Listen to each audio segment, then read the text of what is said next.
The first of the 21 victims of the Uvalde mass shooting are being laid to rest as we learn more about law enforcement's response. Yeah, now there's growing questions about why it took so long for first responders to confront the shooter.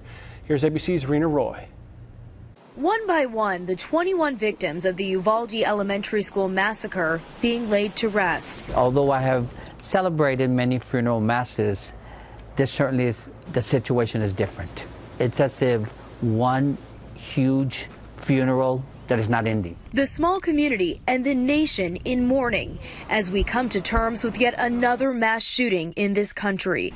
Calls for gun control growing louder. Some of those calls coming from the families of victims. Felix and Kimberly Rubio lost their daughter Lexi. There's no reason for just the average citizen to have these type of weapons. What for? What do you need them for? Like, is it worth my kid? These kids? A group of bipartisan lawmakers working on a 10-day deadline, trying to reach an agreement on potential gun reform legislation. We must turn that anguish into action.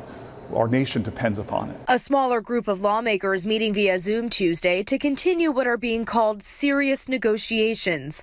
Several proposals that would restrict access to guns, including expanding background checks on gun sales, which has been voted down in Congress multiple times.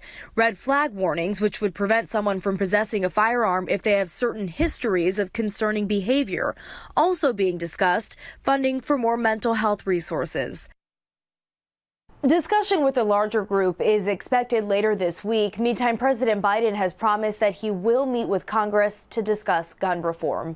Rena Roy, ABC News, New York.